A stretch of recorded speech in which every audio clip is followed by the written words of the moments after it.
அன்பின் இரட்சகர் இயேசு கிறிஸ்துவின் நாமத்தில் வாழ்த்துக்கள். இந்த நாளிலும் லேவியராகமும் 7வது அதிகாரத்தை நாம் கற்றுக்கொள்ளப் போகிறோம். இந்த அதிகாரத்தில் முதல் 10 வசனங்களில் குற்ற நிவாரண பலி, பாவ நிவாரண பலிகளை குறித்த காரியங்கள் சொல்லப்பட்டிருக்கிறது.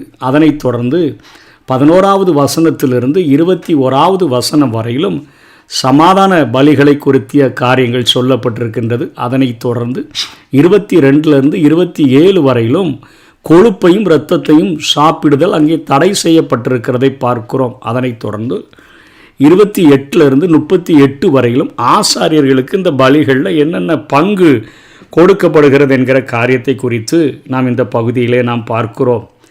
பலிபீடத்துக்கு எதிராக பழைய ஏற்பாட்டு காலத்தில் சடங்காச்சாரமான வழிபாடுகள் யாவும் தேவனுக்கும் மக்களுக்கும் இடையில் தொடர்பை ஏற்படுத்துகின்ற சாதனங்களாக அவைகள் இருந்தன. ஆகவே ஆண்டவர் அந்த பலிகளை குறித்து, முக்கியமான பலிகளை குறித்து அங்கே அவர்களுக்கு கற்றுக் கொடுக்கிறதை பார்க்கிறோம். பலிபீடத்தின் முன்னால் நின்றுக்கிட்டு மனிதன் தங்கள் பாவங்களை அறிக்கை செய்வதும், தேவனிடத்தில் மன்னிப்புக்காக ஒப்புரவாகுதலுக்காக வேண்டுதல் ஏறெடுக்கப்படுகிறதும் ஒரு நாடக பாணியிலேயே அவைகள் நடந்தது போல நமக்கு தெரிகின்றன.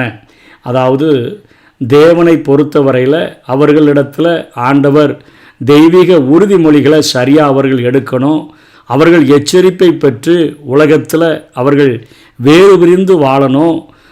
அவர்களுக்கு எப்படிப்பட்ட நல்ல நடத்தைகள் இருக்க வேண்டும் என்கிற போதனைகள், இவைகள் எல்லாவற்றையும் ஆண்டவர் அவர்களிடத்தில் கற்றுக் கொடுத்து அவைகளை அவர்களுடைய வாழ்விலே ஆண்டவர் எதிர்பார்க்கிறவராக இருந்தார். அதிலே அவர்கள் தவறுகிற போது தேவ சித்தத்திலிருந்து அவர்கள் தவறி, அந்த குறி தவறி அவர்கள் நடக்கிற போது அது பாவம் எனப்பட்டு அவர்கள் உணர்ந்து அதற்கான பலிகளை செலுத்தும்படியான காரியங்கள் அங்கே கொடுக்கப்பட்டிருக்கிறதை நம்ம பார்க்கிறோம். இதனைத்தான் இங்கே முதல் 10 வசனங்களில் மீண்டுமாக ஆண்டவர் அங்கே பேசுகிறதை பார்க்கிறோம். இந்த அதிகாரத்தில் இந்த 10 வசனத்தில் உள்ள விவரங்கள் அது 5வது அதிகாரம் 14வது வசனத்திலிருந்து 6வது அதிகாரம் 7ஆம் வசனம் வரையிலும் சொல்லப்பட்டிருக்கிற அந்த விளக்கங்கள் திரும்பவும் சொல்லப்படுகிறது. 8ஆம் வசனத்தில் சர்வாங்க தகனை பலியை குறித்து இங்கே பேசுகிறதை பார்க்கிறோம். அந்த பலிகளை செலுத்திய தருணத்தில் பணிபுரிந்த ஆசாரியன் அதனுடைய தோலை பெறுகின்ற உரிமையை பெற்றான் என்று பார்க்கிறோம். ஆசாரியனுக்கு அந்த பலிபீடத்தில் அதை பலி செலுத்தின பின்பு தோல் கொடுக்கப்பட்டது. தோல் ஆசாரியன் வைத்து கொள்ளலாம். கிறிஸ்துவினுடைய நீதியை விசுவாசிகளுக்கு கொடுத்ததை இது குறிக்கிறதை பார்க்கிறோம். கிறிஸ்துவினுடைய நீதி அங்கே விசுவாசிகளுக்கு கொடுக்கப்பட்டிருக்கிறது என்பதை குறிக்கும் வண்ணமாக இந்த தோலை ஆசாரியன் வைத்து கொள்ளலாம் என்கிற காரியமானது கொடுக்கப்பட்டிருக்கிறது. அதே போல் 9ஆம் வசனம் 10ஆம் வசனத்தில் பலி செலுத்திய ஆசாரியனுக்கு போஜன பலியில் எந்த பங்கு சேரும் என்று 9வது வசனமும், எஞ்சிய பகுதி மற்ற ஆசாரியனை சேரும் என்று 10ஆம் வசனமும் குறிப்பிடக்கூடியதாக இருக்கிறது. அதனைத் தொடர்ந்து 11வது வசனத்திலிருந்து 18வது வசனம் வரையிலும் பார்க்கிற போது சமாதான பலிகளை குறித்த ஒரு பிரமாணம் அங்கே சொல்லப்பட்டிருக்கிறதை பார்க்கிறோம்.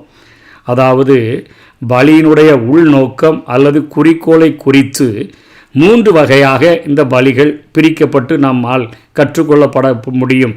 அதாவது சில சிறப்பான ஆசீர்வாதங்கள் நமக்கு கிடைக்கிற தருணத்தில் ஸ்தோத்திர பலியோடு கூட செலுத்துகிற சமாதான பலி, அதனைத்தான் வசனம் 12ல் பார்க்கிறோம். அதை ஸ்தோத்திரத்துக்காக செலுத்துவானால் அவன் ஸ்தோத்திர பலியோடு கூட எண்ணெயிலே பிசைந்த புளிப்பில்லா அதிரசங்களையும், எண்ணெய் பூசப்பட்ட புளிப்பில்லாத அடைகளையும், எண்ணெயிலே பிசைந்து வறுக்கப்பட்ட மெல்லிய மாவினால் செய்யப்பட்ட அதிரசங்களையும் அவன் படைக்க கடவன் என்று சொல்லப்பட்டிருக்கிறது. அதாவது முதல்ல இதில் தான், இந்த அதிகாரத்தில் தான் ஸ்தோத்திர பலிகள், சமாதான பலிகளில் ஸ்தோத்திர செலுத்துகிற காரியங்களானது இங்கே சொல்லப்பட்டிருக்கிறதை நாம் பார்க்கிறோம். ஆகவே இவன் முதலாக ஆண்டவரிடத்திலிருந்து விசேஷித்த ஆசீர்வாதங்கள் கிடைச்சிச்சுன்னா அந்த செலுத்துகிற காரியங்கள், அதே போல் பொருத்தனையின் பொருட்டு அவன் செலுத்தக்கூடியவனாகவும் இருக்கலாம். அவன் செலுத்துகிற பலி பொருத்தனையாகவோ உற்சாக பலியாகவோ இருக்குமானால் அது செலுத்தப்படும் நாளில் அது மீதி அந்த காரியங்களானது மறுநாளிலே சாப்பிடலாம் என்று சொல்லி அங்கே கட்டளைகள் கொடுக்கப்படுகிறது. இது அவர்கள் ஏதோ ஒரு காரியத்தை ஆண்டவரிடத்தில் இது நடந்தால் நான் உங்களுக்கு பொருத்தனை செஞ்சுருக்கிறேன், இதை நிறைவேற்றுவேன்னு சொல்லி அந்த காரியம் நடந்தது நிமித்தமாக, அதாவது இடர்பாடுகள் அவர்களுடைய வாழ்க்கையில் ஏற்படக்கூடிய நேரத்தில் அல்லது தங்களுடைய பயணத்தில், வாழ்க்கை பயணத்தில் பாதுகாப்பை பெற்றுக்கொள்ளும்படியாக அவங்க ஆண்டவரிடத்தில் கேட்டு அந்த காரியங்கள் நடந்திருந்துன்னு சொன்னால் அவங்க உற்சாகமாக மனம் செலுத்துகிற அந்த பலியாக கூட அது இருக்க முடியும். அதாவது விசேஷித்த ஆசீர்வாதங்கள் கிடைச்சான்னா அதே போல் பொருத்தனை செய்து அதை ஆண்டவர் நிறைவேற்றினதுனால செலுத்த வருகிற பொருத்தனையாகவும் இருக்கலாம். தேவன் தாம் யார் என்று வெளிப்படுத்தி இருக்கிறாரோ அதை வியந்து போற்றி அவருக்கு தானாகவே வேற யாருமே சொல்லாமல் துதி செலுத்துகிற இயல்புடையதாக இந்த பலிகள், சமாதான பலிகள் செலுத்தப்பட்டது. சமாதான பலியோ ஒரு மிருகத்தை அவங்க பலியாக அவர்கள் செலுத்துவார்கள். ஆனால் அதனோடு ஒரு வகையான அப்பத்தையும் அவர்கள் செலுத்தினார்கள் என்று இங்கே அறிகிறோம். ஸ்தோத்திர பலியோடு செலுத்தப்பட வேண்டிய அப்பங்களை குறித்த பட்டியலை தான் இங்கே 12ஆம் வசனம் 13ஆம் வசனங்களில் பார்க்கிறோம். அந்த படைப்பு முழுவதிலும் அவைகள் அந்த பலி செலுத்துகிறவன் ஏறெடுத்து படைக்கும் பலியாக அவன் செலுத்தணும். அந்த பணியை ஆசாரியனுக்கு ஆண்டவர் கொடுத்திருந்தார் என்பதை வசனம் 14 கொடுக்கிறது.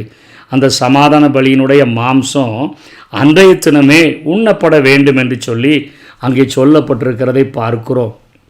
இந்த பலிகளில் 13ஆம் வசனத்தை பார்க்கும்பொழுது அவைகளை படைக்கிறதும் அல்லாமல் புளித்த மாவினால் செய்த அப்பத்தையும் தன்னுடைய சமாதான பலியாகிய ஸ்தோத்திர பலியோடு கூட படைக்க வேண்டும். என்ன ஆண்டவர் புளிப்பில்லாத காரியங்களை தானே பேசினார், இப்போ புளிப்புள்ள அப்பத்தை படைக்கணும்னு இங்கே சொல்லியிருக்கிறார.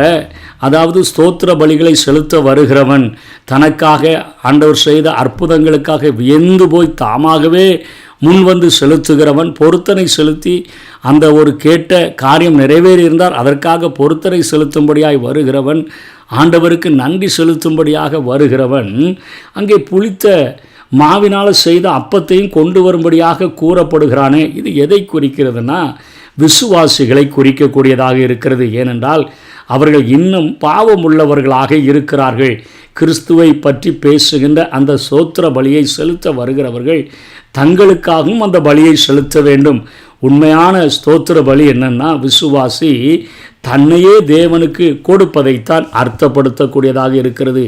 லேவியராகத்தில் 5 பெரிய பலிகளை பற்றி அறிவுரைகள் கொடுக்கப்பட்ட பின்பாக கடைசியாக இந்த ஸ்தோத்திர பலி செலுத்துகிறதற்கான அறிவுரைகளை இங்கே தேவன் சொல்லுகிறதை பார்க்கிறோம். மன்னித்து என்னுடைய ஐக்கியத்தில் நான் வைத்து கொள்ள நான் உனக்காக கொடுத்திருக்கிற வாய்ப்பை பாரு.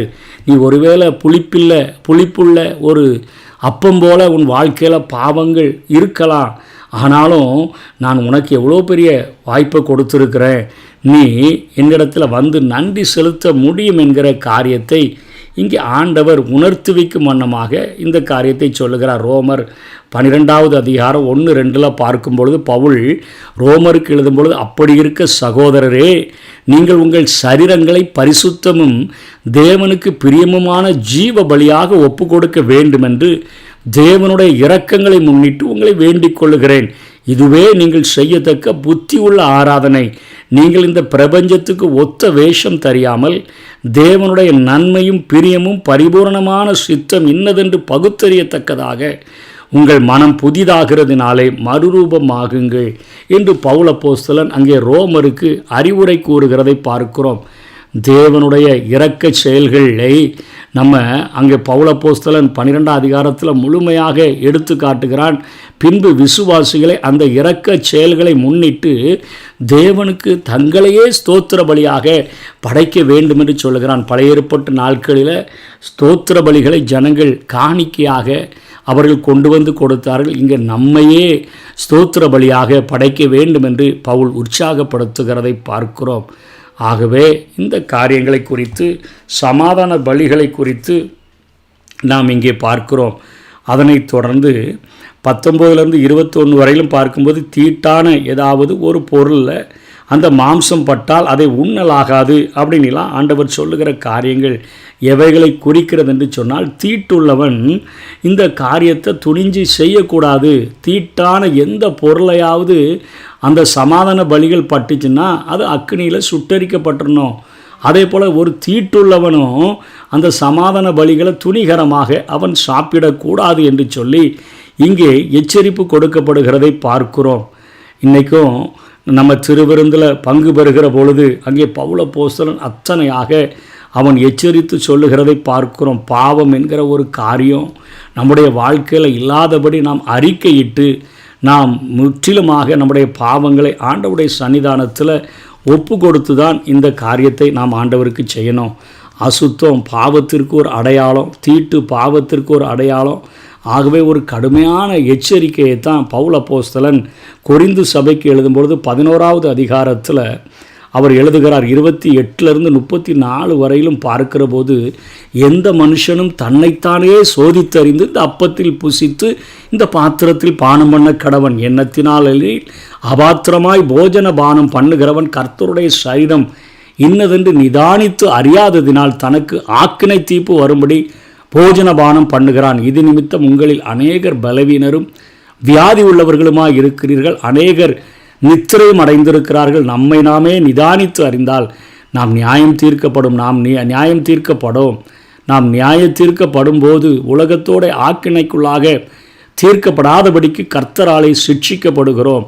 ஆகையால் என் சகோதரரை, நீங்கள் போஜனம் பண்ண கூடி வரும்போது ஒருவருக்காக ஒருவர் காத்திருங்கள்.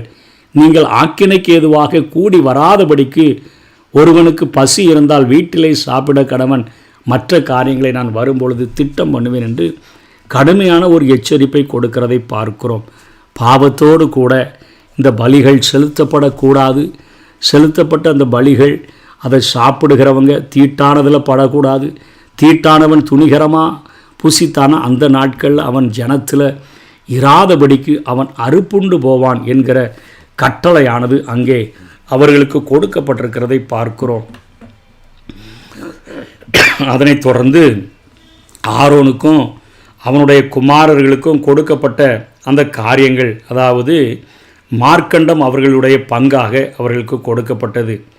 அதாவது மார்க்கண்டமானது தெய்வீக பாசத்தையும் முன்னந்தொடையானது தெய்வீக ஆற்றலையும் குறிக்கக்கூடியதாக இருக்கிறது.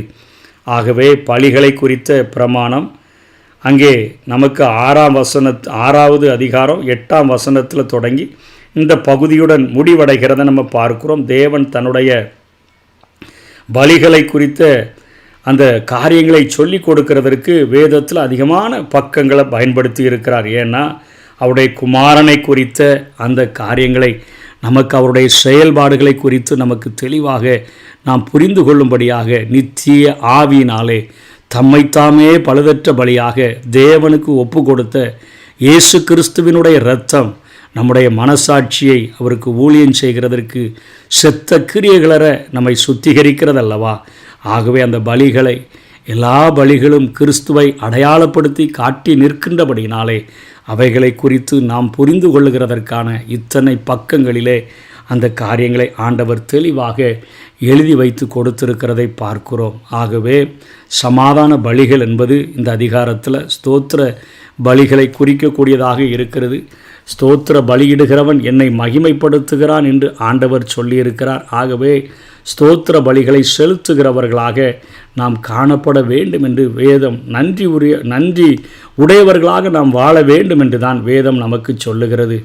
அதனால தான் சங்கீதம் 106:1 அல்லேலுயா, கர்த்தரை துதியுங்கள், அவர் நல்லவர், அவர் கிருபை என்றும் உள்ளது என்று சொல்லி அவரை துதிக்கும்படியாக நம்மை அழைக்கிறது. ஆனால் இன்றைக்கு மனுக்குலம் ரோமர் 1:21 சொல்லப்பட்டபடி அவர்கள் தேவனை அறிந்தும் அவரை தேவன் என்று மகிமைப்படுத்தாமலும் ஸ்தோத்திரியாமலும் இருந்து தங்கள் சிந்தனைகளினாலே வீணரானார்கள். உணர்வில்லாத அவர்களுடைய இருதயம் இருளடைந்தது என்று சொல்லி மனுக்குலம் பொல்லாங்கடுக்குள்ளே கிடக்கிற இந்த உலகத்தில் வாழ்கிற மனுஷன், விழுந்து போன இந்த உலகத்தில் வாழ்கிற மனுஷன் தேவனை அறிந்தும் அவரை தேவன் என்று மகிமைப்படுத்தாமலும் ஸ்தோத்திரியாமலும் இருந்து தங்கள் சிந்தனைகளினாலே வீணரான நிலைமையில் இருக்கிறார்கள். உணர்வில்லாத அவர்களுடைய இருதயம் இருளடைஞ்ச ஒரு நிலைமையில் இருக்கக்கூடியதாக இருக்கிறதுனால தான் நன்றியறிதல் உள்ளவர்களாக இராமல், ஆண்டவருக்கு ஸ்தோத்திரங்களை செலுத்துகிறவர்களாக இராமல் இன்றைக்கு மணிக்குளம் மாறிக்கொண்டிருக்கிறதை பார்க்கிறோம். ஆகவே இந்த அதிகாரம்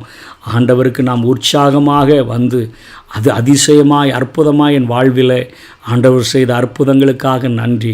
ஏதோ ஒரு பொருத்தனை செய்திருக்கிறேன்னு சொன்னால் அதை என் ஆண்டவர் நிறைவேற்றி இருக்கிறார்.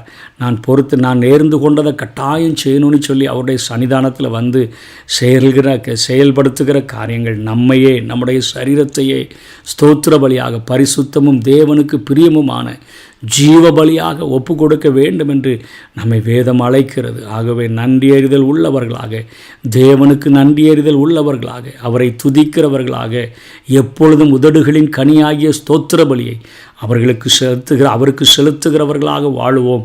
கர்த்தர் தாமே நம்மை ஆசீர்வதிப்பாராக. ஆமென்.